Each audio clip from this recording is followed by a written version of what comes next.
आणि भाजप नेते निशिकांत दुबे यांच्या वक्तव्यावरून आता राजकारण पेटलंय आणि निशिकांत दुबे महाराष्ट्राच्या दलालीवरती जगतात असा आरोप त्यांच्यावर करण्यात आलेला आहे। तसंच दुबेंचं वक्तव्य चुकीचं आहे असं देवेंद्र फडणवीसांनी सुद्धा म्हटलेलं आहे।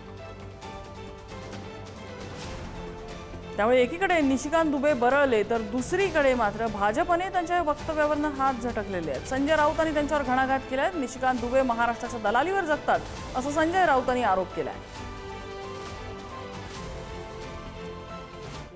काय माहिती आहे त्या दुबेला म्हणे मराठी माणसाला पटकून पटकून मारू।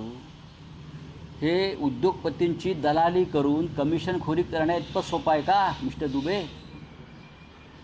हे दलाली करण्याइतपत उद्योगपतींचं सोपं नाही किंवा मोदी शहांचे बूट चाटण्या इतकं सोपं नाही आहे। हा छत्रपती शिवाजी महाराजांचा महाराष्ट्र आहे।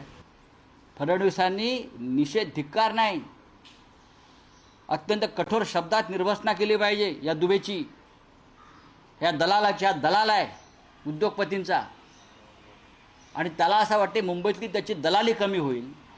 हा मुंबईच्या दलालीवर जगतो आहे हा दुबे।